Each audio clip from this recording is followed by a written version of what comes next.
Hello everyone, this is Rupa from the Business Blueprint powered by Blackstone Business Setup Services.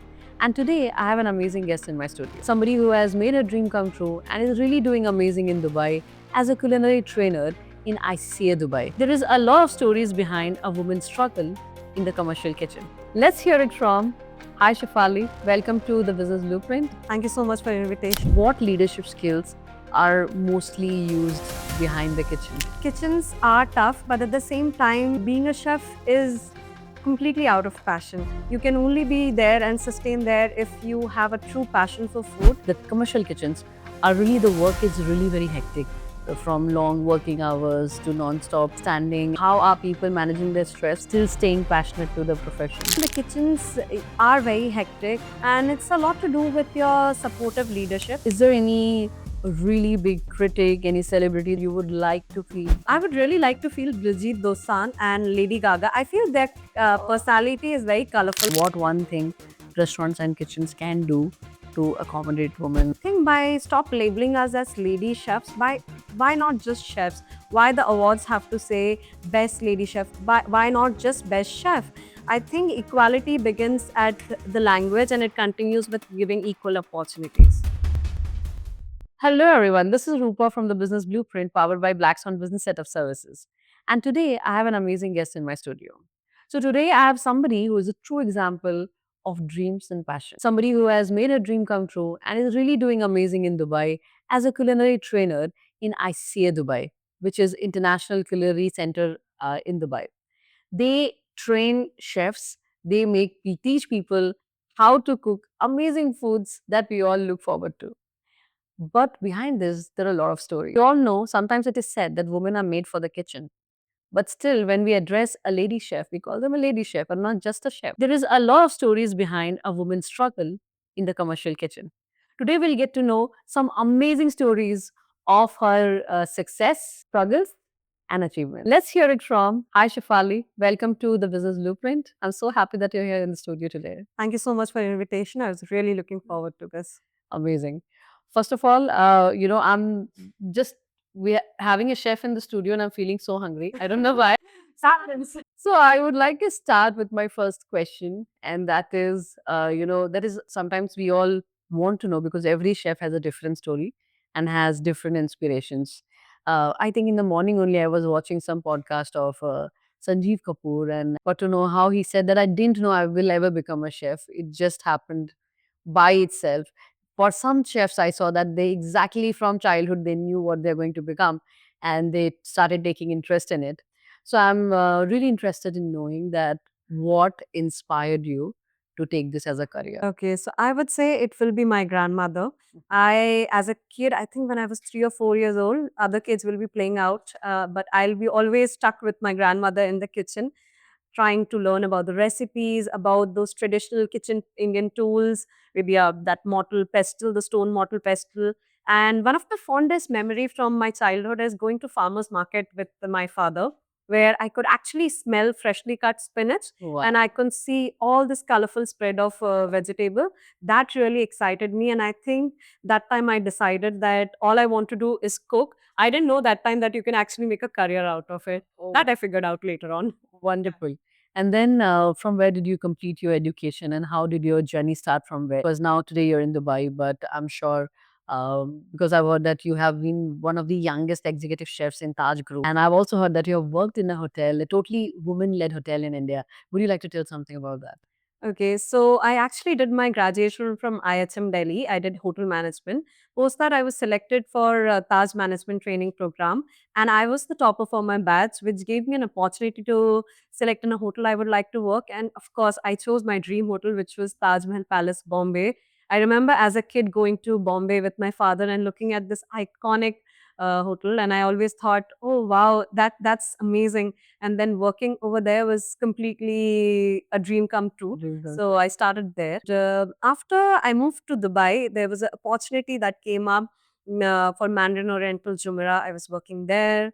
Then COVID hit, and then there was a milestone of my career, I can say, that came through was a opportunity as an executive chef for Taj Group of Hotels for their all women-led hotel in south part of India. So I became the executive chef at the age of 27. It was something An achievement. great. And I felt that I learned a lot from there on how to manage your emotions in this. I learned a lot about food, yes, but definitely how to actually deal with and manage people. So that's what I Yeah, learned over there. exactly. Even I was very, interested to know that like different industries need different part of leadership skills. Something new has to be highlighted.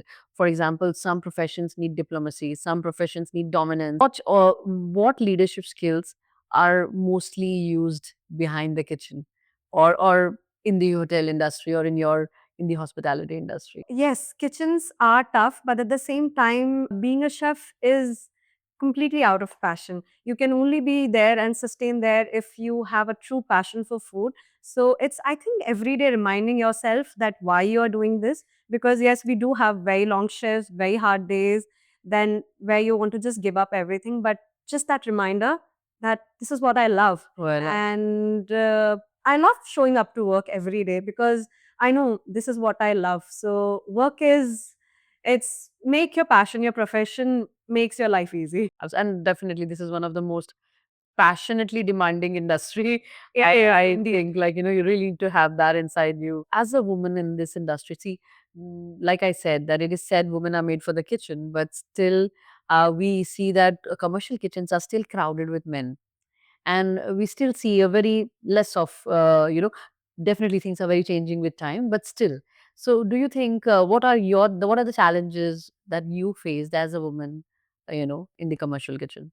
So I think when I started back then in 10 years back, I believe that when I used to put ideas forward, they used to not be taken that seriously as my male colleagues. And sometimes when I'm doing very well, the senior chefs would actually tell my colleagues that, look, a girl is doing better than you. And I used to think, why a girl can't do better or equal, why it's so surprising. But I think over the time I just learned uh, respect is not, doesn't come from gender. It's just about your skills, strength, creativity, and showing up every day with the same passion. I think that makes a big difference. Absolutely. So you stayed consistent, despite of I that. did. And I think that's the only way how we can change the norms or change the stereotype. It's not always about fighting it loud with, with words. Sometimes it's just by showing Yes. up.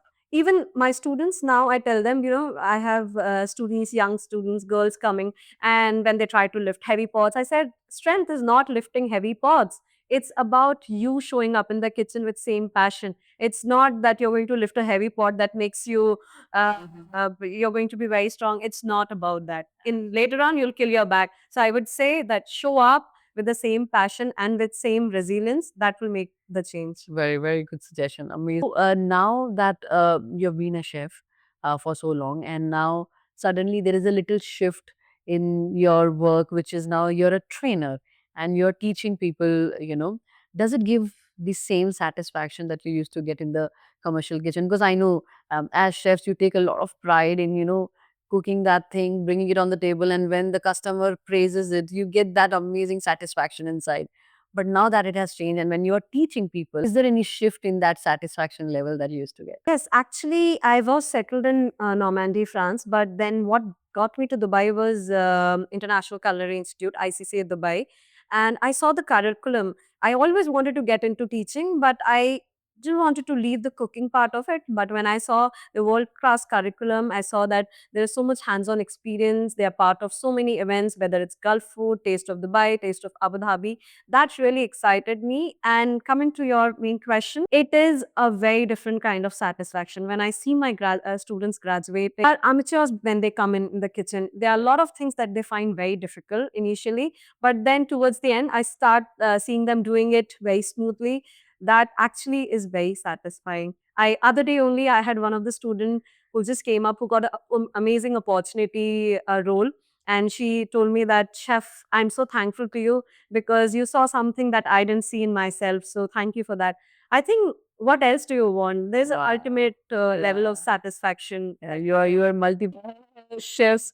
So that's really amazing. You're multiplying the talent. Then isn't it challenging? Because you said you're accepting all kind of people like amateurs or people who are new to cooking or doesn't know cooking, and then suddenly teaching them. See, doing something that you know by yourself and then teaching somebody from the scratch again and again, isn't it struggle? It is, I'm sure, isn't it a struggle? Actually, we do have students from all age groups. So there will be students who are very young, like 18 years, but then there are students who are 54 also. So Oh, this teaching style will be very different. You Huh. have to understand that what they're looking for. I don't think so I would have been able to do this job somewhere 8 years or 9 years back down the line. But now I can do it because I feel that I have a lot of patience to deal with it, and I understand there's a I need to, when we have different batches coming up in the kitchen, I need to understand your teaching style will be very different from one person to another. You need to understand a lot of things. It's a multicultural city, Dubai. You have people coming from all different nationalities, culture. You need to understand that your teaching style needs to keep on changing. You can't be doing the same thing what you're doing with 18 years or Yes. 54 years. So you need a very deep understanding of You do. personalities, Yes, you of do. their, of the requirement, what they're looking for, what they're trying to get from this. Exactly. You have to. You need to understand actually. I often ask my students that why are they doing this course? What do they want from this? And what do they want to do after this? Because they might be having very different things that I'm they're sure you doing. get different answers. Yes, different answers altogether. So I think that helps me to understand them better and guide them in a better way. We have some students who are doing night shifts and they are coming to work. So then coming 5 minutes late in the class, I should not be reacting to the same person who's 18 year old, whose only thing is to come and study. So I need to behave separate differently with Yeah. those two students. So that understanding is very important. I'm sure that needs a very deep psychological understanding. It does. That what psychology the other person is coming from, what backgrounds they're coming from, and what intention they're coming from. True. Very deep. I think it must be very challenging, but also very Very satisfying. rewarding. Very rewarding, very satisfying. And very interesting. You look up to that challenge every day. Every day, yes. Every day is a fun day. You don't know what's going to happen. So it's fun. So, one of the most interesting purpose that a person has given you, that, like, for example, either the funniest or the most inspiring, like, why they want to learn cooking? Like, is it just to get married? It can be anything, for my kid, for myself, just getting bored. Any interesting answer that you've got? I would say there are many interesting answers. There was one of the students who said that, Chef, I love eating. I just want to keep on, and I get bored of trying different things. So I'm just like, I want to learn so that I can cook by myself. Then the other will be like, because we are in Dubai Knowledge Village, and there are a lot of other colleges. Chef, my friends were going to this next college. So I thought, why not come over here and I'll have food all the time? So why not this? So you get a lot of different kind of answers. Yeah. Very nice. So now, Anshumali, as a chef, what is your expertise, or which culinary you are more tilted to, or you like cooking or serving? I really enjoy working with seasonal produce and vegetables actually. I always feel vegetables, they don't get as much importance as the meats. A lot of people, they focus on good quality meats, but what about a humble vegetable? So I always like to work on modern techniques to make these beautiful humble ingredients, your vegetables, a hero. So I really like working with different kind of vegetables and herbs. And I think you worked in France as well, and Yes, you are very much into French food also. So how was working in France? So now you have worked in India, you have worked in Dubai, and you have worked in France as well. yes. So any difference of the work culture that you have seen in these cities? Work culture wise, yes, there is a major change. In Europe, I would say, even when you grow, you become an executive chef or a head chef, you are still very hands on. You're still cooking. There's a lot of focus on that. In India, unfortunately, when you become a senior chef, you start shifting more to the office than kitchen. So that's one thing. But at the same time, in India, people are very warm. They are ready to go to any limits and to help you. Same goes for Dubai also. And I realized one thing in France, which actually helped me to shape my philosophy better, is seasonal, complete seasonal produce. When I was working in France in winter, we used to not even get something basic ingredients like tomato and cucumbers because they are not seasonal. We used to focus more on winter vegetables or winter produce, which is actually the way forward that we should be looking. Because most of the places, I think, especially a place like Dubai, or everything is available 12 months a year. But yes, giving importance to fresh produce is a very sustainable way or a healthy way of looking into food. Actually, Dubai is also changing now a lot. I remember when I was working in 2017, and now there's so many things that are getting produced. You go to a supermarket, yes, you will find 10 type of blueberry, but then there is one variety which is actually locally grown in Oh. UAE. You'll find cucumbers being grown. There are a lot of things that they are actually growing over there, and they are also going sustainable. Even here, when you're cooking, you choose fresh produce over anything Yes, else. I think there are a lot of things. So we Store have, products. yes, we have one course in our college. It's Diploma 3. So after you complete cookery and pastry course, you can go for this advanced level where we have a lot of culinary challenges where the students, they are supposed to come up with a completely innovative menu altogether. So it will be a vegan challenge, vegetarian challenge. So whenever I'm working with my students for these challenges, I always try to focus not going very exotic. Try to maybe use local produce. Even Emirati food, it has wonderful ingredients. It's just that we need to use it in a right way. Awesome. So, among all the dishes that you've tried across the globe, any one of your favorite dishes and why? I would say ratatouille. Okay. Yeah, so ratatouille is this French dish, Mm-hmm. and there is a connection with a movie also. As growing up, my favorite movie was Ratatouille, where there's this little mouse who's a chef, and also my husband is French, and my husband's side grandmother, she cooks this amazing vegetable, which is just aubergine cooked in tomato. That's her version of ratatouille that I absolutely love. And of course, how can I forget the humble khichdi? That's my all-time favorite and my comfort food. I can eat, I think, every day the same food, a warm bowl of khichdi with a little bit of ghee on top. So Oh, that's wow.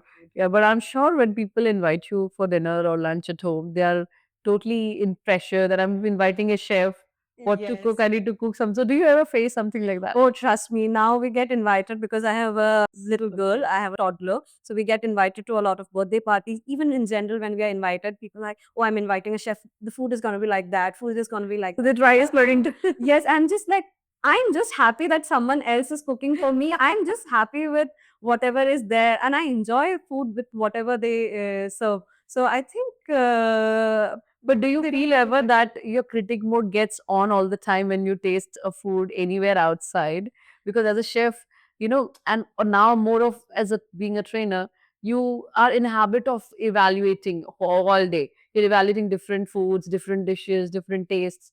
So now when you're going outside and eating anything, have you ever done that? You have criticized the food that your mom made and she literally got angry or something like that? I think for home, no, not really. I think it's to do with more techniques because now I know more better techniques as a chef. So I will try to incorporate that or make my mom's life easier, telling her about all those techniques, or rather my sister. But apart from that, if someone is inviting me at home, if it's a home cooked meal, I always appreciate it. I'm just happy that someone is inviting and feeding me. But I think that critic mode gets on sometimes when I'm dining in a restaurant, and especially you hear a lot about this restaurant, but when you go it doesn't live up to the name. That's when the critic modes get on, but never for home. Like whenever people are inviting, I'm just more than happy. Wonderful. So, have you ever participated in any competition or hosted it or judged it or have been a part of it? Anything like that happens in Dubai? Because since you're a trainer, and I'm sure there must be competitions that you used to do for your students. Yes, actually, even when I was in college, I was part of a lot of competition, whether be it's World Skills or it was the Indian Food Festival, Ahad, which happens in Delhi. There were many food festival. I was actually in college. If you ask any of my chef trainers, that they'll be always like, Shefali is always doing some competition or other. She gets done from one competition and she jumps to another one. So, but I feel that helped me a lot over there. And now we have our students who participate in a different competitions that happens in Dubai or outside. So yes, I get to train them. From my experience, I can tell them how to organize because yes, cooking is one thing, but when it comes to competition, you're time bound. So how you're planning and managing is very important. I think I personally learn. I'm very planned. Whenever I'm going for anything or doing an event, I'm very planned. I like to do put down things that what I would like to do first. So that's what I teach my students also. That's how we are going to work. And I actually learned that from my teacher. which is from IHM Delhi, and I'm still very connected to him. So, Wonderful. So you're saying that when it comes to winning a competition, what matters more apart from taste is how you organize. and what is important, because yes, you plan a lot of elements in your mind that this is the plate, how it should look like, but you never know what kind of oven will you get, what kind of equipments you'll get. So that time to make a quick switch and thinking fast is that's what makes you win competition, and doing that sudden switch will actually really help you. Right. Because as an audience, we always think just maybe we our focus is only on the taste, Yeah, but there's so much hard work goes behind it. it does. So much, the technique, the organization, the planning. Yes. That's amazing. I think sometimes I would really like to be a part of this journey and witness it by myself. Yes, I'm sure it'll be very interesting. Yes. So, what is something that you really like about the Dubai food scene? Because Dubai, there are 200 nationalities or more living in this country. There are restaurants of all kinds. Like, what exactly um, attracts you or inspires you about Dubai? Where else in the world you'll find a Michelin star restaurant, a food truck, street side authentic food from different cultures living in one city harmoniously, beautifully, all together? Where else will you find in the world? So I Yeah. think that's the beauty about Dubai. That Yeah. really attracted me. Yeah, very true. Like, I think, yeah, Dubai also is very, very, because over here I've seen we have very less things to do, go outside and do because of the weather. So I think over here, if we are people happy, they eat. If they're sad, they eat. If they're angry, they eat. So I think there's a lot of eating that goes around in Dubai. And thanks to that, the tourists as well. So there's so many restaurants, so many cuisines. I think if you want, if even if you 365 days, every day you try a new restaurant, still you'll not be able to finish that. Definitely. Yeah. It's amazing. And like, sure, there are Michelin restaurants, there's food trucks, there are roadside, chaat centers and all. So many food festival. You get to Yeah. try everything. Yeah. Yeah. So now Gulf food is coming in. Are you guys there doing something there? Yes, we are very much present, but the main thing that is coming up right now is Taste of Abu Dhabi. So ICCA team is the one that manages Taste of Dubai or Taste of Abu Dhabi. So we are going for Taste of Abu Dhabi in next week and Wow. Taste of Dubai in February. So what happens in Taste of Abu Dhabi? Just give us a little detail about it. So Taste of Dubai and Abu Dhabi are pretty similar. It's a Mm. food and drink festival. So there are a lot of brands that launches new products. There are a lot of celebrity chefs or famous chefs. They come, they do their shows. They have different slots. So you have different stations like barbecue, live cooking, or a cook along. There are a lot of competitions. So it's a fun fest. And the ICCA teams manages the entire event in terms of supporting the chefs who will be coming, managing chef trainers, and the students are the one who run the show over there. So that's really interesting for us and Yeah, our that's students amazing. also, and a great experience. That's amazing. So do you like experimenting with food? Have you tried making, like, I'm sure you already must be an expert of Indian cuisines. You are an expert of French cuisines, but what other, food items you like to, experiment? Right now, I would say baby food because I have a toddler, and I think that's my biggest critique. I never had that difficult guess. So right now, I'm just trying. I'll make a nice plate of some oats, banana pancake decorated with berries, and she'll just go like, "No." So I'm just trying to understand the energy of my customer guest right now. I think that's the most difficult customer you've ever got. I don't remember I had such difficult customer before. So I'm sure. See, as a person, I think even I'm such a bad cook. I hate kitchen. Like, I don't hate kitchen, but in the sense, I know that I'm not good for it, and I'm not that great in cooking, and I never got motivated also. But once I had my kid, I think that is something where I started feeling, if I can cook something nice and make him happy, if we can. So there, even if I'm a bad cook, but I'll cook something or the other, keep it in front of him, and somehow he appreciates me. That so much. I Nice. drink so much joy. I remember. I know when I make something nice for my daughter, and she'll be like, "Wow, Mama, nice. That really makes my day." And I'm like, "Okay, I have to keep this recipe exactly like that so she can enjoy exact same thing next I think time." a mother is the first reflection or introduction of a chef that we get to know. Because Definitely. as kids, even when we don't know what a chef is or whether it is a career, but we know moms are chefs. That is from where I think the idea starts. I think it's just warm comfort and like a warm hug, I could Yeah. say. Yeah. So I still go back. If you ask me, my favorite food is the one that my mom's cook, whether Mom it's cooks. whatever she's cooking. But I absolutely love and enjoy cooking. And that is where I think the feeling transfers also. So even when we go to restaurants or the best of the chefs also, at the end it comes to how your food can satisfy, satisfy us. So coming to expectations, I would really like to know that, I've seen that many chefs aspire to become Michelin star chefs. So just wanted to know a little perception of what is your perception on this, or what is your point of view on this. What is Michelin star, and why people are crazy about getting that or getting into it, whether it is chefs or the restaurants. So have you been ever aspired to get into this or get a Michelin star? So yes, a lot of chefs they inspire to be a Michelin star chef, getting those stars for their restaurant or for themselves. That is one thing. Yes, even I had that one time in my culinary journey. But then I think down the line, I realized my cooking style is actually very different. I like to see the joy on the faces of people I'm feeding, and I'm ready to make those little changes that they suggest. So I'm more of into feeding people with and taking feedback, and then I think I'm just very happy with what I'm doing. I would like to see more and more of my students getting those Michelin star Oh, and guiding them through that. Then that's the spirit of what you're talking. yeah, I think that would be absolutely amazing. I wish more of my students they get those Michelin star, have those world class restaurants. I think that, but I think I don't have the same path for myself. Understood. That's amazing. So, if we ask that, what is Shifali's plan for next 5 years or next 10 years, or where do you see yourself in next 5 or 10 years? So, what would you say? Because I really want to know how a chef is planning their journey.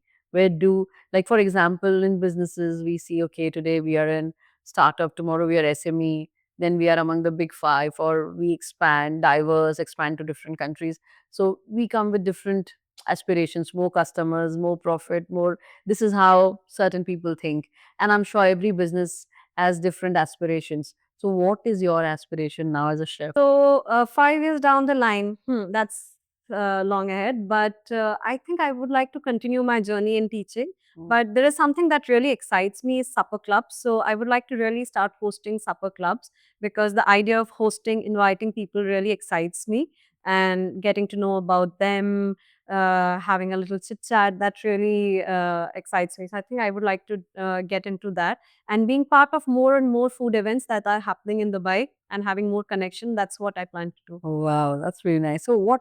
Just tell me a little bit more about what are these supper clubs? So these supper clubs are the ones that where a chef or actually an amateur also they invite people at their own home or Okay. outside also, depending on can be a different location, and host a meal.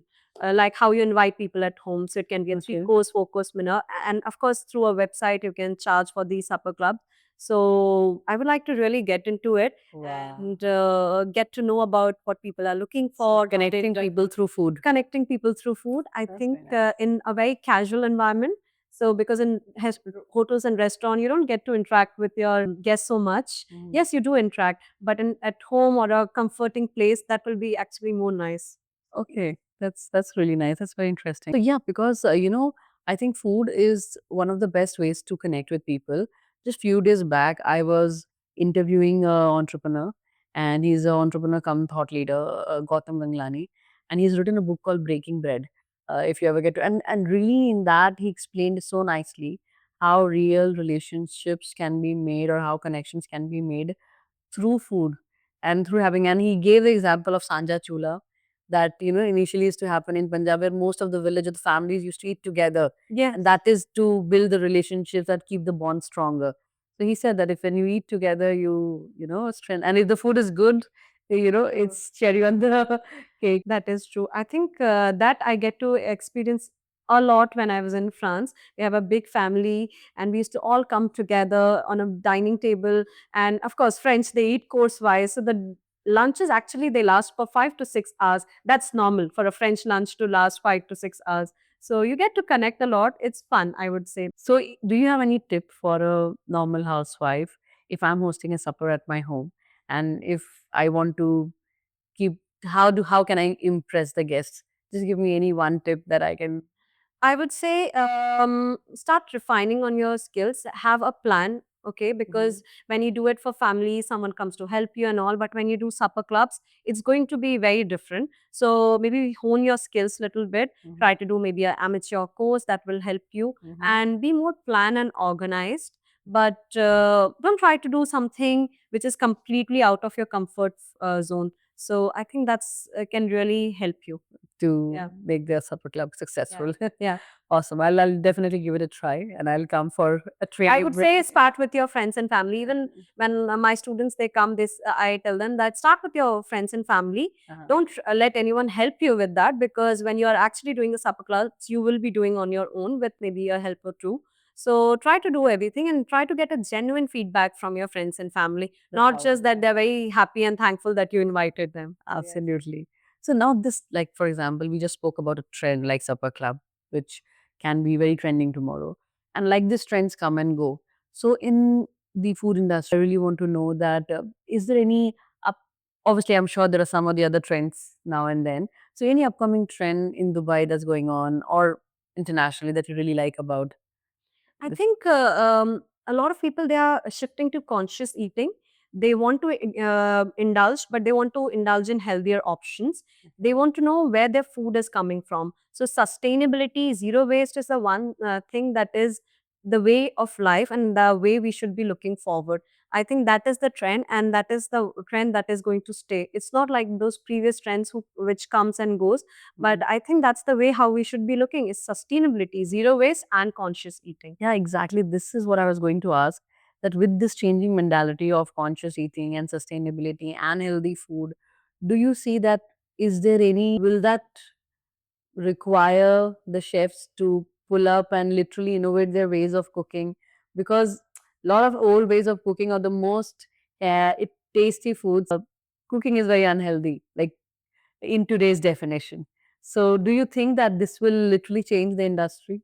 Yes, of course. You have to always keep on thinking and innovating. That doesn't mean that taking the soul out of the food. Like, for example, I did one of the menu with my students where we did the menu theme was from our roots. So we did actually Nalli Nihari, which is a very famous dish, Yeah. but pretty heavy. And it's traditionally eaten with some heavy breads and all. But we kept the soul of the food alive. We did it in the same way how it's supposed to be, but little less of the fat, and the complements they were changed to millets. Millets are also very Indian, but it's you just need to know how to balance things out well. So you don't have to change the complete dish, keep the soul of the dish alive, but how you can work around it is very important. And of course, using of modern techniques really helps. So, among all the people that you've fed till today, is there any really big critic, any celebrity that you've fed or you would like to feed? Oh, okay. So I would really like to feel Brigitte Dosanjh and Lady Gaga. I feel their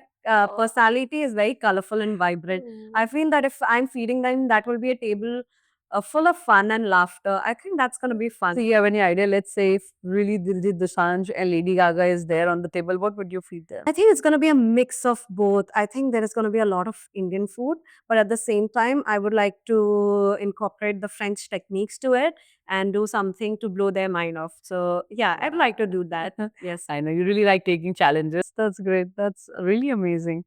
So it's so good to know different perspectives from a chef's point of view. There's very less times that we get to know from the chef that what's happening behind the kitchen or what are the aspirations, what are their ideas. One last question about the because it is said that the commercial kitchens are really the work is really very hectic from long working hours to non-stop, you know, standing and everything. So just wanted to know a little about that. How do you manage that stress?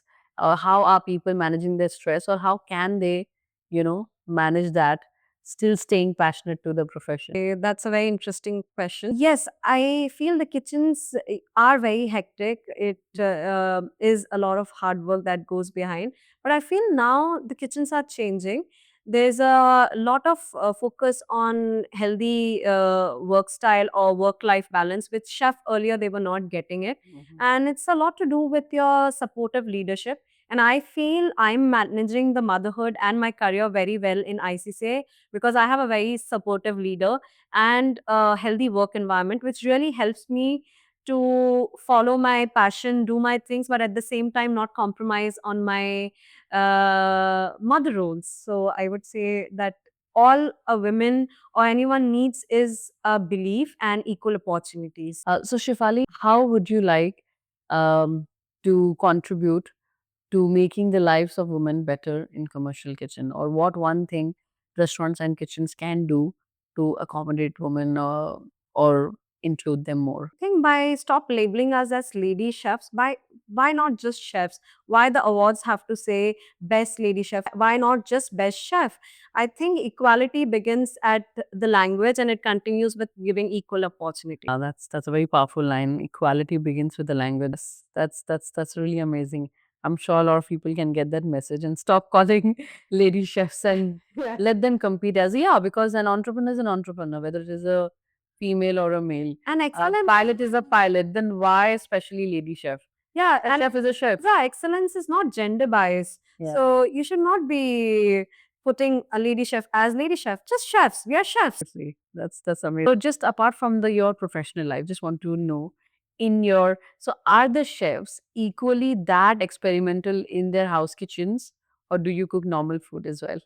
What your family expects from you? Oh, I think it's a mix of both. On daily basis, I would say just warm, comforting food. Mm. I think chefs are the one who eats the most simplest food. But I think when they're feeding their loved ones, they go all overboard. They'll try to do courses and just blow their mind off. But apart from that, pretty simple at home. Pretty Guys, simple. simple eaters. Yeah. So if you wouldn't have been a chef, what you would have been? A professional boxer. I used to actually box in my school days, early school days. And I remember in one of the summer camp, reporter captured my photo boxing, and it was next day. It was in the city's local newspaper. So I was pretty embarrassed with the gloves and everything, but my classmates were very scared of me, so they didn't wanted to mess around. Yeah, that's amazing. Really That bad. that shows your competitive spirit and the fighter inside. I think that talks a lot about who you are and where you have reached and how you have reached. That's amazing that you're setting examples. And it was so nice interviewing today over here. And I am looking forward to see you in many places in the coming time. So my eyes will be on you, setting examples and inspiring many more. And I'm sure you've already inspired me. So I might come take admission. Yes. To learn and cook something. So at the end, is there any message that you would like to give to many aspiring chefs? When you start in kitchen, it can be tough, but just don't let your passion fade away. Just keep on reminding yourself why you are there, why you are doing this. There will be hard times, but you have to just show up. And for my women in the industry who want to join, the times are changing. Earlier, it used to be very rare to see a women in a chef coat, but now it's a normal career choice for the women. So yes, times are changing, and just keep on breaking those stereotypes. Just remember, excellence is not gender biased. Just do your thing and just show up every day. Showing up is very important. That's such an amazing and powerful message for all the women out there and all the chefs out over there. So I think I'm sure you enjoyed our podcast today. If you have any questions, feel free to write us, and Shifali would love to answer that back to you. But I enjoyed the podcast with Shifali. So first of all, thank you, Shifali. Thank you for taking out time and coming to our podcast today. Thank you so much. Thank you for the invitation. I think it was really fun and I was looking forward to it. Like, I enjoyed getting to know so much about cooking today, and I'm totally charged up to maybe today I'll go and cook some pasta for my family. But at the same time, I'm sure if you are also inspired, write back our questions. Also, thank you so much for being such a nice audience and watching our show every time and giving us so much of love. Please write us back what else and which other industry you would like to hear from us. By the time I will bring another guest, another episode, another knowledge session next week. Thank you, and thank you till then, and thank you so much for watching our show. This is Rupa signing out from the Business Blueprint, powered by Black Swan Business Set of Services. Thank you.